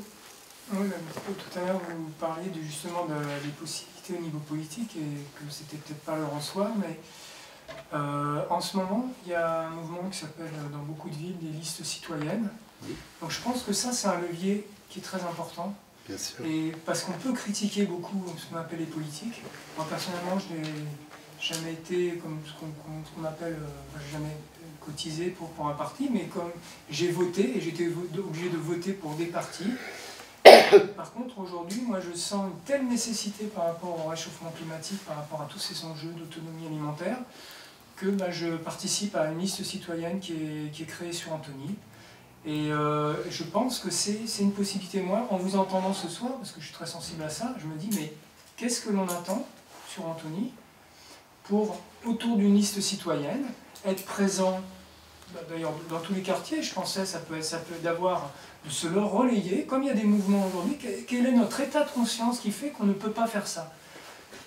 Plus le mouvement s'élargit, de dire, par exemple, je vais devant la mairie ou ailleurs, ou sur le parvis du RER, et je questionne les citoyens, qu'est-ce que vous voulez de la ville de demain, et d'aborder tous ces sujets, et notamment celle de, bien sûr, l'autonomie alimentaire, des besoins, on va dire, primaires, se loger, se nourrir. Et moi, je commence à regarder un petit peu dans ma ville, ce qu'il y a. Antony a un petit morceau du parc de Sceaux, il y a la coulée verte, il y a un terrain que j'ai découvert, que je n'avais jamais vu, après le centre Paul Rose, là-haut, il y a un terrain, un ancien verger. Bien sûr. Je sais pas, voilà, qui appartient a priori à la mairie, il y a un agriculteur. Qu'est-ce qu'on attend pour faire pour mettre du maraîchage et que le fruit de ce maraîchage déjà soit pour les cantines de nos enfants. Je vois plein d'expériences aujourd'hui. J'ai eu la chance cet été d'aller en Corse pas pour les vacances, de manière professionnelle, pour des spectacles en plein centre-Corse, dans une nature exceptionnelle. Et j'ai rencontré à 20 minutes au-dessus d'Ajaccio deux personnes en l'occurrence, une personne qui a travaillé avec Edgar Morin au Maroc, ça s'appelle Régénération végétale, et qui, cette année en Corse, qui n'est pas un sol, c'est pas la Beauce, moi je suis originaire d'Orléans, donc je connais les sols fertiles de la Beauce, et là encore, sur des sols de pierraille, à 20 minutes au-dessus d'Ajaccio, ils ont commencé au printemps, une exploitation en permaculture, c'est une ancienne carrière, il y a également des avocatiers, des agrumes, etc. Et vous pouvez aller voir d'ailleurs sur internet, je me suis amusé à regarder juste avant de venir pour le plaisir. Les récoltes qu'ils ont fait, première année d'exploitation, ils font du woofing, il y a des gens qui viennent les voir. J'ai vu sur Facebook des gens choisissent de pas très loin, de jouer en Josas, quand est-ce que mon fils peut revenir. Donc il y a une réalité aujourd'hui qui est complètement possible, je pense, et on a les capacités même sur des territoires très urbains. Et alors ce jeune homme aussi, qui s'appelle Fabien, voilà, ils sont en train de travailler sur des outils pour les villes, pour déterminer quelles sont leurs capacités d'autonomie alimentaire. Il y a des endroits comme ici, on est très urbanisé, peut-être que l'autonomie alimentaire, elle est, le potentiel de terre cultivable, il est, je ne sais pas, de 15, de 20%. Qu'est-ce qu'on fait déjà de ces 15 et 20%? Donc je pense qu'il y a vraiment des possibilités. Et là, de cet engagement, alors je vois, il y a pas mal de jeunes gens. Moi, je pense que moi, je me considère un peu entre les deux. Je suis peut-être à l'air un peu jeune, mais moi, je fais partie d'une génération où le bio, par exemple, n'existait. J'ai 53 ans. Le bio n'existait. On ne parlait pas du bio. J'ai découvert qu'il y avait la macrobiotique. Il y avait déjà des magasins qui se préoccupaient de ça. Mais moi, j'étais nourri où je ne mangeais pas des pommes. Ma mère était épicière. Et je ne mangeais pas les pommes parce que les oranges, ça piquait. Je me mettais des shampoings, ça me grattait la tête. Et j'avais une allergie au pollen à l'époque. J'avais des rhinites à avoir des sciatiques à rester au lit pendant plusieurs heures. Et j'ai compris plus tard que tout ça, ça venait de ce que je consommais, notamment. Et quand j'étais en Italie, où j'ai vu il y a une dizaine d'années, où j'ai vu les variétés de tomates, je me dis, mais c'est quoi ça? Sur les marchés, 30 variétés de tomates, on m'expliquait qu'il y en avait pour les salades, pour les pâtes, pour telle variété de pâtes, pour telle autre. Je me dis, mais attends, c'est... J'ai compris qu'en France, on était sur un modèle productiviste. Et c'est vrai que là, on redécouvre, moi j'ai un plaisir à remanger des pommes de toutes les variétés possibles, grâce au bio qui est apparu, on va dire, ça fait quoi maintenant, une petite dizaine d'années, qui est vraiment présent. Et donc j'ai envie de dire, voilà, il y a vraiment des possibilités, il y a des municipales qui arrivent, rentrons dans ce jeu politique, pas d'une manière politicienne à l'ancienne, voilà. Et moi, ça me touche dans ce que vous dites, ne pas se diviser les uns les autres. Retrouvons-nous sur la nécessité, déjà alimentaire, de se nourrir tous ensemble. Et voilà. Moi, j'aime beaucoup ce que vous dites parce que quand je parlais justement de politique, la politique, c'est les affaires de la cité. Et pour moi, l'action politique, c'est... Alors, il y a bien sûr le bulletin de vote, il ne faut pas cracher dessus. Il y a bien sûr notre action de consommateur. Mais pour moi, la politique, c'est ça. C'est arriver à faire en sorte que cette réappropriation de nos vies, de nos consommations, etc., parce qu'une bonne partie de notre santé passe par l'alimentation, que ça soit une joie, que ça soit un plaisir, que ça ait du goût, que ça crée du lien social, et c'est là qu'on voit que tout est lié. C'est-à-dire que enfin se préoccuper de notre nourriture. Moi, je fais ça à Versailles sur un jardin urbain qui a été créé par Nature et Découverte. Je l'ai fait dans mon village quand j'habitais à Marie-Marly, pas loin, là, près de Saint-Germain-en-Laye, où pareil, on a essayé de convertir, on a créé une ferme urbaine, etc. Et aujourd'hui, c'est ça, c'est-à-dire, vous faites ça, c'est génial, vos gosses viennent gratter la terre, ensuite vous récoltez vos légumes, vous faites de la bouffe avec eux, quand vous faites de la cuisine avec eux, vous faites des maths et du calcul et de l'histoire et de la géographie, parce que ça vient d'où, ça a quel nom, ça s'écrit comment on calcule un décilitre, un centilitre. C'est une manière de vivre ensemble qui est absolument merveilleuse, et ça change tout. Et se réapproprier, ça c'est très politique. Et l'arme politique, c'est ça. C'est-à-dire qu'aujourd'hui, il y a de plus en plus de gens et de plus en plus de jeunes qui font ça et qui en font un art de vivre, le plaisir de regoûter des trucs qui ont du goût, et même tout simplement le plaisir de se dire, je ne suis pas le prisonnier d'un système, je peux m'en abstraire dans une certaine mesure. Et oui, je ne changerai pas tout, je ne vais pas sortir les fusils et les machins. C'est une révolution pacifique, personnelle, individuelle ou collective, à un niveau local. Et je crois que le local, maintenant, les gens sont en train de bien comprendre qu'on peut faire des choses près de nous, au niveau local, proche de soi. Je pense qu'un des drames de ce pays, c'est la désertification rurale. C'est dramatique. Aujourd'hui, si vous subventionnez le bio, si vous aidez ces choses-là, vous allez pouvoir réinvestir les paysages. Ça ne veut pas dire qu'il faut que tout le monde retourne à la terre, etc. Mais ceux qui ont envie plutôt que de se retrouver enfermé dans un HLM, avoir du chômage et 2 heures de transport pour avoir un petit boulot de rien, eh ben, ils peuvent se réapproprier leur vie, avoir un bout de terrain, vivre avec beaucoup moins d'argent, faire des choix de vie qui redeviennent maîtres de leur vie et de leur consommation. Un autre petit témoignage, c'est que j'ai planté au printemps, c'est modeste, 3 arbres fruitiers, un pommier, un noisetier, sans l'accord du syndic dans ma résidence. J'ai fait un parterre d'aromatiques devant mon immeuble, pareil, sans l'accord du syndic. J'ai mis des petites barrières autour qu'avait acheté le syndic. Et au final, en fait, on m'a reproché d'avoir mis ces barrières parce que ça ressemblait à une tombe. Et au final, malgré tout, il y a des gens qui étaient... en fait, il y a beaucoup de jeunes gens. Et au final, ça s'est très bien négocié parce que la seule décision qu'on a eu à voir, c'était d'enlever ces petites barrières qui avaient été achetées par le syndic. Et au final, aujourd'hui, il y a 3 arbres fruitiers qui sont toujours là. Le petit carré d'aromatique est toujours là. Et je vais replanter des fruitiers, là, puisque c'est le mois de novembre, dans un autre endroit. Et il y a un projet qui est de faire un verger. C'est la résidence du parc, en face du parc vert. J'ai vu voilà, Sabine qui est là, qui connaît l'histoire.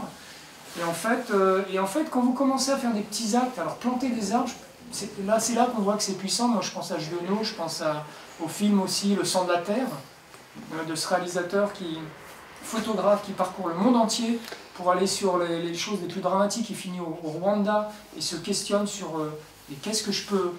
Vous êtes journaliste, qu'est-ce que je peux faire aujourd'hui? J'ai photographié, j'ai été au tréfonds de l'âme humaine, on pourrait dire, voilà. Et il retourne sur les terres au Brésil de son père, où c'est table rase, et il crée un parc naturel avec des arbres. Donc je pense il a replanté 2 millions d'arbres, voilà. C'est Salgado. Voilà, c'est Salgado. Donc aujourd'hui, je pense qu'il y a des possibilités, il faut avoir... Moi, je témoigne d'une petite, on va dire, un petit désobéissance, je ne sais même pas comment on peut appeler ça. Je sais qu'en plantant un arbre, je ne menaçais personne. On pose la question dans le bouquin de la désobéissance civile, c'est-à-dire jusqu'où aller, où s'arrêter. Sur Notre-Dame-des-Landes, vous avez les gars les casseurs habituels qu'on connaît, puis vous avez juste des types qui disent « arrêtez de nous bétonner nos terres, arrêtez de tout nous pourrir ».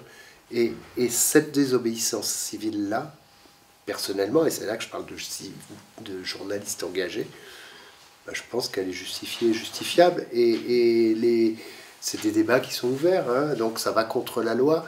Mais est-ce que ces gens-là sont criminels? Est-ce que les faucheurs d'OGM sont des criminels? Chacun a sa réponse. Moi, j'ai la mienne. Et voilà. Mais je pense que quand les gens sont informés, ça change quand même beaucoup de choses. Gérard, j'ai une question à vous poser. J'étais sur les sites des vins bio. On parle de biodynamie. Est-ce que vous pouvez expliquer ce que c'est? Alors, vous avez... alors, déjà, un vin bio, c'est un vin qui est cultivé uniquement... donc, une vigne cultivée et des vins élevés uniquement avec des produits naturels. Et donc la vigne n'est traitée qu'avec du soufre et du cuivre. Ça veut dire, encore une fois, je répète, ce sont des pesticides, ça tue. Mais en petite quantité, avec des produits naturels, c'est mieux que ce qui se pratiquait avant. Un vin bio... Vous pouvez préciser les produits naturels utilisés? Ben, soufre et cuivre. Non, mais en bio. Oui. Donc, en bio, vous pouvez utiliser du soufre et du cuivre. Je vous ai parlé de biodynamie. Oui, mais attendez. Parce qu'avant que je vous explique la biodynamie, il faut que je vous explique le bio d'abord.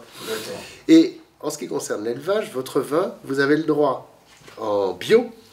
Donc, vous n'avez le droit d'utiliser que peu d'additifs en bio.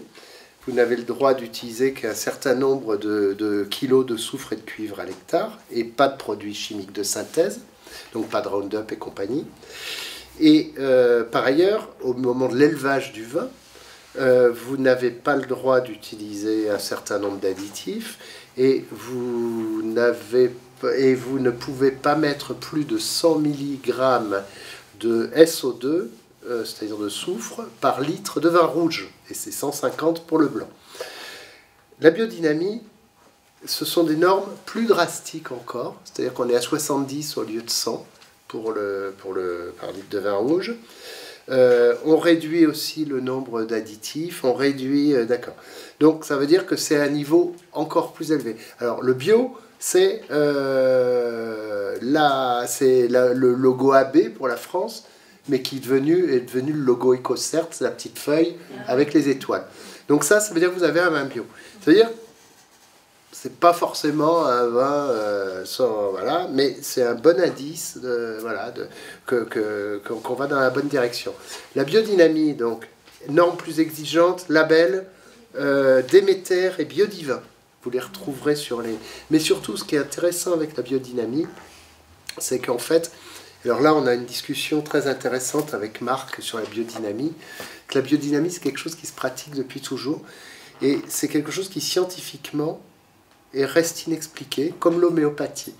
C'est-à-dire que ce sont le principe de la biodynamie, c'est de dire, voilà, la vigne, elle fait partie d'un univers, d'un cosmos, de même que la Lune a une influence sur les marées, selon que vous plantez tel jour ou tel jour, de telle manière ou de telle autre, que vous taillez tel jour, que vous... les résultats ne seront pas du tout les mêmes. Alors ça, ce n'est pas prouvé. Vous avez un calendrier de biodynamie qui s'appelle, dans lequel on recense des jours feuilles, des jours fruits, des jours feux, etc. Voilà, des jours racines. Et donc, ça veut dire que c'est des gens qui pensent que historiquement ça a toujours fonctionné et qui, en appliquant ce calendrier, estiment que ça marche. Ça veut dire que c'est des gens qui font aussi des tisanes et qui utilisent des dynamiseurs, qui mettent des tisanes homéopathiques dans les cornes de vache, qui mettent dans la terre, donc ça fait rigoler. Un petit peu de pub, hein, si vous voulez découvrir comment on fait de la vigne en biodynamie. Les Ignorants, fait par Étienne Davodo il y a quelques années. Une BD. Voilà, une bande dessinée où il raconte avec son voisin, qui est Lionel Dujol, je crois, un très grand vigneron, parce que son vin est vendu dans le monde entier, et qui applique les préceptes de la biodynamie. On apprend pas mal de choses. Et aussi sur la bande dessinée. Et donc, la biodynamie, rien n'est prouvé, mais alors Marc disait, moi en tant que scientifique, je ne peux pas dire comment ça marche, je ne le comprends pas, et je ne peux pas prouver que ça marche. Et pourtant, dans les faits, on voit que ça marche et que ça a toujours été utilisé de plus en plus. Et donc maintenant, mon boulot, alors il émet pas mal de pistes, c'est essayer d'expliquer scientifiquement pourquoi ça marche. Et on n'y est pas. Mais ce qui est très intéressant dans l'histoire de la biodynamie, c'est, je finis juste, ce qui est très intéressant dans la biodynamie, c'est que finalement, quand vous avez quelqu'un qui considère que ces vendanges en fonction du calendrier biodynamique doivent être faites un dimanche à 4 h du matin, eh bien, il va employer son personnel un dimanche à 4 h du matin, et lui-même, il va se lever à 2 h, et puis il va payer double ou triple, il va se pourrir la vie, se compliquer la vie, juste parce qu'il y croit. Et il ne retrouvera pas cet argent à l'arrivée, puisque s'il réappliquait tout ça, son vin serait pas vendable. Et donc, ça veut dire que quand vous avez quelqu'un qui est en bio, on peut penser qu'il fait une conversion bio un peu opportuniste, etc. Ce qui n'est pas le cas du tout de tas de gens. Et puis vous avez même des gens qui ne sont pas en bio et qui font des vins absolument merveilleux. En revanche, la biodynamie, ça veut dire que vous êtes vraiment sur la piste. Ça veut dire que c'est des gens qui ont envie et qui y croient. Et donc c'est un indice supplémentaire. Ça ne veut pas dire que forcément leurs vins seront bons, ou qu'ils seront réussis, ou qu'ils vous plairont. Mais ça veut dire que vous avez des gens qui sont dans une démarche authentique et que si en plus leurs vins sont bons, faut y aller, il faut foncer. Et vous aurez des vins qui vous feront moins mal à la tête, où il y aura le moins de produits chimiques possible, et ça sera bien. Alors si vous voulez, je peux vous donner aussi l'autre définition, puisqu'on a parlé de vin bio, du vin biodynamique, et donc avec leur label, et puis vous avez le vin nature. Et alors là, il n'y a pas de label, tout simplement parce qu'en France, c'est interdit d'écrire sur sa bouteille vin nature. Pourquoi? Parce qu'il n'y a pas de définition. Donc, vous n'avez aucune définition du vin nature. Ça veut dire que n'importe qui peut vous dire que je fais du vin nature en utilisant tous les pesticides et les produits les plus dégueulasses de la Terre, du moment qu'ils sont autorisés par la loi. Et donc, il n'y a pas de définition. Mais dans les faits, ceux qui prétendent faire du vin nature et qui ont envie d'en faire, s'ils ne sont pas des charlatans qui font de la démarche commerciale, c'est des gens qui veulent atteindre le Graal, et là on revient dans Davodo, qui veulent atteindre le Graal de tout vigneron, c'est-à-dire faire le vin le plus naturel possible, le plus pur possible, ce que certains appellent le vin nu, c'est-à-dire qui est juste le goût de fruit, et en utilisant le moins de chimie et le moins de produits chimiques et de moins de technologie possible. C'est-à-dire les choses les plus simples. Ça veut dire que très souvent, ces vins ne seront pas collés ni filtrés, c'est-à-dire que les matières en suspension qui sont d'habitude, on les enlève avec du blanc d'œuf, avec du sang de cheval, avec tout ce que vous voudrez. Ça, on refuse ça. On refuse de faire du filtrage au micron près, comme le font les autres, pour éviter les maladies, pour pouvoir... voilà. On refuse de mettre du soufre, etc. Ça veut dire que... Et on utilise surtout les levures, ce qu'on appelle les levures indigènes.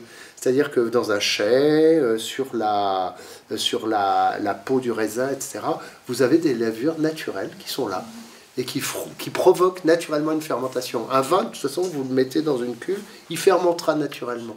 Hein.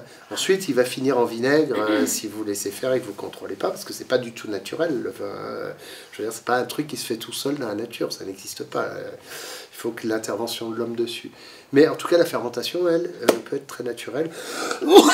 Et donc, au lieu de mettre des levures avec des goûts de banane qui rajoutent du truc, du machin, du bidule, vous savez, si on utilise de la technique et de la technologie, si on réduit les plants, les cèpes et les variétés, c'est parce qu'on va pouvoir faire le même vin partout, qui se ressemble, que toutes les années il ait le même goût, que jamais on en perde. C'est-à-dire, c'est nier la nature, c'est nier le terroir, c'est nier le climat. Donc ça veut dire vous achetez une bouteille de mouton Red Shield, de mouton cadet ou je sais pas quoi, votre mouton cadet, ça peut être n'importe quelle année, n'importe quoi, n'importe où, ça sera le même.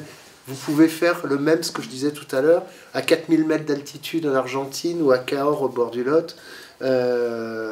Aujourd'hui, on vous fait le même Malbec qui aura le même goût partout. C'est-à-dire on a réduit toute l'essence de la notion même de terroir. Alors économiquement, c'est génial.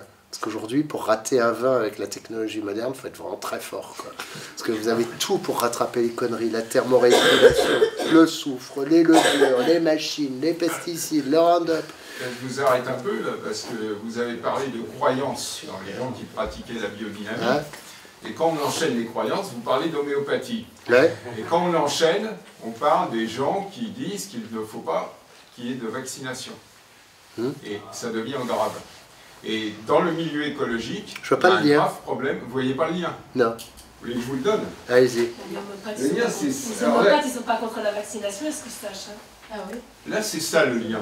Ouais. Vous le connaissez? Ah bah oui, c'est tous mes copains. Moi, je suis allée voir une homopathe, elle a vacciné mes enfants sans problème. Pardon? Je suis allée voir une homopathe, elle a vacciné mes enfants sans problème. Ah ben vous avez de la chance.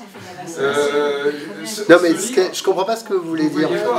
C'est l'enchaînement. Vous tirez un fil, et puis ça se détricote et puis vous faites le tour. Et tout seul, il y a quelques années, j'ai eu face à moi les colibris à Rambouillet.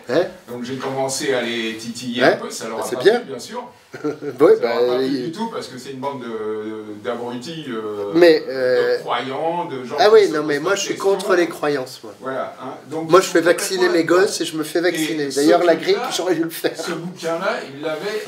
alors ils se sont introduits dans le cinéma, ils se sont introduits un peu partout, ils ont passé... l'association Rambouillet en transition est devenue Colibri en transition, vous le savez peut-être. Et puis, ils ont ce magazine partout avec eux. Ils n'ont que ça. Ils ne proposent pas autre chose. Hein. Et là-dedans, alors, si j'ai... Alors, donc, le lien avec les vaccins. Ouais. Entre le vin et les vaccins. Là-dedans... voilà, oui, le lien avec l'homéopathie. Non, mais si vous suivez la logique... Là au début, je ne les connaissais pas. Je suis allé à une conférence, il y avait 300 personnes. C'était le souffle quantique, c'était, paraît-il, la physique quantique. Alors bon, je ne connais pas grand-chose en physique quantique. Moi non plus. Je m'étais renseigné avant. Je vous dirais pas le contraire. J'étais renseigné avant, et le peu que j'en savais, j'ai compris que c'était des joyeux rigolos. Mais encore une fois, quel lien avec les vaccins? Le lien, c'est parce que c'est la biodynamie, c'est vous remontez, il y a Rudolf Steiner, il y a toute une histoire. Jules Chauvet, donc vous connaissez très bien. Voilà, non, mais, parce que justement, j'ai remonté. Mais on tombe dans des délires carrément. Vous pouvez regarder, si vous voulez regarder une vidéo Marc-Henri sur YouTube, et vous verrez le délire complet. Alors écoutez bien. Et qui est dans la mouvance. Non mais attendez, je vais dans votre sens, c'est-à-dire que je vous ai dit que c'était pas prouvé scientifiquement. Oui, dans ce sens, c'est ce que je disais, mais ça ne veut pas dire parce que ce n'est pas. Voilà, ça ne veut pas dire parce que c'est pas prouvé scientifiquement que ça ne marche pas. Ça, c'est des bandes dessinées destinées à des gamins. Donc, vous voyez, au départ, on parle du souffle quantique. On fait écoutez, madame, ça va vous plaire. Alors, c'est des gamins qui discutent, donc c'est fait, les adultes peuvent lire, les gamins aussi. Une étude montre que le seul point commun entre toutes les personnes qui ont miraculeusement guéri d'un cancer est qu'elles ont totalement changé leur façon de penser, leur façon de voir la vie, leur esprit. C'est tout. Moi, je veux dire, aujourd'hui, quand on écrit ça, c'est criminel. Non mais attendez. Et vous avez dans le milieu, dans le milieu autour de cette pensée, vous avez une pensée occultiste. Non mais ce que je veux dire, attendez, pour clore le débat, on peut dire, là où on pourrait être d'accord, ça pourrait être de dire que oui, il y a des extrémistes partout, oui, il y a des gens qui font, qui prônent des choses complètement de manière un peu religieuse. Moi, je vous ai parlé d'une science, de faits précis, et quand quelque chose n'est pas, et quand quelque chose n'est pas prouvé scientifiquement, je le dis et je le montre, et Marc Dufumier est le premier à dire, ce n'est pas prouvé scientifiquement. Donc, où est le problème ? C'est-à-dire que vous aurez toujours des gens, qui ont des croyances extrêmes, c'est pas mon problème. Mais c'est pas un repère. Oui, mais encore une fois, la majorité des gens qui font du bio, sont pas des. Einstein, c'était un fou. Non. Si on avait poursuivre le débat autour d'un coup, j'ai amené des bouteilles de vin bio, justement. L'introduction. Là, je suis désolé. La conférence. Dites-moi, madame. Il y a quelqu'un d'autre, Gérard, il y a quelqu'un d'autre qui voudrait poser une question. En fait, par rapport au sujet de l'agroécologie, comment on peut faire changer au niveau européen? Parce qu'il y a beaucoup d'initiatives locales, ça il y en a plein. Oui, c'est vrai. C'est très intéressant. Mais là, justement, la PAC, pourquoi ils ont... Des lobbies, ça c'est très bien expliqué. C'est vraiment la lutte contre les lobbies, vous savez, mais c'est dans tous les domaines. Enfin, je veux dire, ce qui est vrai là, cette arme politique, c'est vrai, aujourd'hui, vous avez des gens qui vont plus sur Google, mais qui vont sur Quant, qui marchent tout aussi bien. Et plus il y aura de gens qui feront ça, moins ça sera nuisible. Aujourd'hui, c'est élire des gens qui se battent contre les lobbies et qui n'acceptent pas de fonctionner avec des lobbies. Aujourd'hui, vous savez, quand Nicolas Hulot a démissionné, parce qu'il y avait un lobbyiste qui expliquait au président de la République, voilà mon vieux, tu vas faire comme ci, comme ci, comme ça, et que le ministre était juste là pour dire ok, il a dit ok, je m'en vais. Et voilà. Et puis petit à petit, il faut y croire. Ou alors si on pense qu'on ne peut rien contre les lobbies, ça veut dire qu'il faut juste prier, mettre les mains sur la tête, ne plus faire de gosses et attendre que le ciel nous tombe sur la tête. Regardez, Monsanto, la première... Si vous prenez le meilleur exemple possible, c'est-à-dire que vous avez des gens qui ont racheté Monsanto, aujourd'hui, ils ont perdu l'équivalent des milliards, je ne sais plus combien, 60 milliards, si je ne m'abuse. Ils ont perdu plusieurs dizaines. Et cette boîte-là a misé sur le passé, pas sur l'avenir. Ils sont en train économiquement d'en payer le prix fort. Donc ça veut dire qu'eux-mêmes se suicident. Tellement ils ne sont pas conscients de ce qu'ils font. La première qui a attiré l'attention sur Monsanto, c'est Monique Robin, Marie-Monique Robin, avec ses films. Le poison, je sais pas, il nous empoisonne, Monsanto. Vous savez que Bayer, c'est quand même la boîte qui allait sous l'Allemagne nazie, puisque c'est une entreprise allemande, sous l'Allemagne nazie, ils allaient chercher leurs cobayes, ils appelaient les gens des camps de concentration, ils leur disaient j'aurais besoin de 150 personnes là pour faire les expériences, et on leur envoyait. C'est ça Bayer. C'est ça Bayer. Et cette entreprise est toujours vivante. Donc là, je peux vous dire que... Alors ça, par exemple, boycotter les produits Bayer, c'est plutôt une bonne idée. Ouais. C'est pour ça aussi que je vous parlais de désinformation. Nous, on est vraiment victimes de désinformation, nous autres consommateurs, citoyens et tout. Hein, et vous le dites vous-même, vous voyez que ça peut marcher. La preuve, se battre contre un lobby, ben voilà. Quand un lobby il perd la moitié de sa valeur en bourse, je peux vous dire, et du coup, et bientôt ils vont se convertir au bio par opportunisme. Ben, tant mieux.